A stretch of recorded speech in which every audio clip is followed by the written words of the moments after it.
निमापड़ा पौर अंचल में बेश किछि दिन है एनएसी अध्यक्षा सस्मिता साहू विरोध में आसीथिबा अनास्था प्रस्ताव को नहीं जोर धरिथिला चर्चा हेले गतकाली सबु कल्पना जल्पना रे पूर्णछेद पड़ी। अध्यक्षा विरोध में आसीथिबा अनास्था प्रस्ताव काट खाइबा परे एबे लोके कहउछंती एसबु पछरे कुआडे भाईनांकर हाथ रही। 11 जन काउंसिलर को नहीं गठित निमापड़ा पौर परिषद 8 जन काउंसिलर गत 12 तारिख में जिलापाल निकट में एनएसी अध्यक्षा सस्मिता साहू विरोध में अनास्था प्रस्ताव आनिथिले। एनएसी अध्यक्षा मनमुखी कार्यकलाप और कार्य अनियमितता को नहीं अभियोग होइथिबा बेले बाकी 3 जन काउंसिलर अध्यक्षर सपक्ष रही।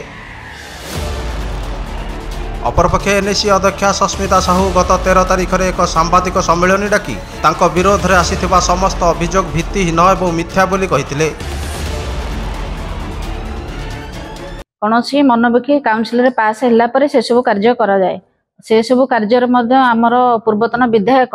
तार अध्यक्षता करती सबू मीटिंग रे पूर्वतन विधायक था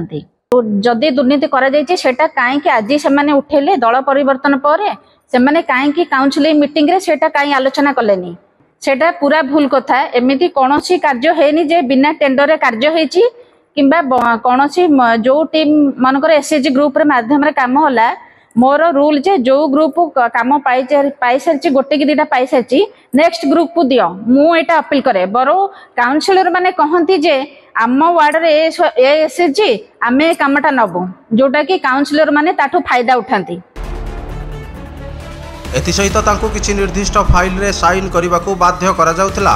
जहाकू विरोध करिबारु सस्मिता आक्रोशर शिकार होइथिले बोली कहिबा सह पूर्वतन विधायक तथा पूर्वतन बीजेडी नेता समीर दास को ना न नै तांको द्वारा काउंसिलर माने चापर बसवर्ती होइछथि बोली कहिथिले। हमर गोटे 20 मसियार फाइल होइथिला गोटे तार किछि प्रमाण मध्य नाही से बिल टाको मते साइन करिया पई कहले ना तादर एग्जीक्यूटिव ऑफिसर ना जेई ना तार किछि वर्क ऑर्डर किछि भी तार नथिला सेटा मते साइन करिया पई से माने पैसा नबा पई कहउथिले किंतु मो सेटा देखली तादर किछि नै से फाइलटा साइन करले नै सेबे ठारू तांकर आक्रोश मनोभाव मो पई बड़ी बड़ी चलीची तादर किछि जण काउंसिलर मध्य शामिल थिले से माने प्रभावित होइथिबे जो बीजेडी रे थिले से माने ना प्रेशराइज हे कि बीजेपी रे जॉइन करछंती तेणुक मनमुखी कार्य निमापड़ा एनएस रे पार नहीं कारण मुझे दुर्नीति को प्रश्रय देविनी तेणुक से मो अनास्था कर मत काढ़े से किसी दुर्नीतिग्रस्त कार्य करेंगे से मो अनास्था आनी। सस्मिता साहू एभली बयान पर अनास्था पछरे समीर रंजन दास और भाईनांकर हाथ रही साधारण रे चर्चा जोर धरथिला। अन्यपटे 8 जन काउंसिलर द्वारा दि जाइथिबा अनास्था प्रस्ताव को जिलापाल ग्रहण करने सह 20 तारिख को अनास्था भोट ग्रहण करने को विज्ञप्ति प्रकाश करते कड़ा सुरक्षा बलय मध्य 20 तारिख अर्थात गत काली उपजिलापाल कार्यनिर्वाही अधिकारी तत्वावधान में भोटिंग करा जायथिला। तेबे 8 जनक मध्य गोटे भोट नाकच होगा सह 7टी भोट कायम रही उपजिलापाल। ये जो नो कॉन्फिडेंस मोशन पर तारीख समय धार्य करा जायथिला से धार्य समय अनुसार आज आम ठीक 11 घटिका समय आरंभ कलु प्रक्रिया। टोटाल आम पाखे चेयरमैन थिले एवं 8 जन काउंसिलर थिले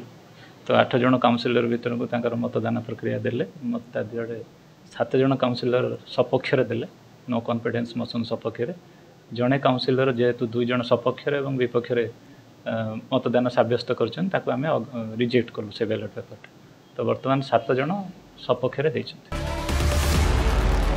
तेबे नियम मुताबक 2/3 काउंसिलर जदि विरोध में मतदान करिथांते तेबे गादीच्युत होइथांते एनएसी अध्यक्षा किंतु जहा होई पारि नथिला फल पूर्व भली निमापड़ा पौर परिषद अध्यक्षा भाव में सस्मिता साहू रहीगले। आउ एपटे लोक मैंने कुहाकुही हेले एटी फेल मारिला भाईनांक प्लान। ब्यूरो रिपोर्ट उत्कल क्रांति।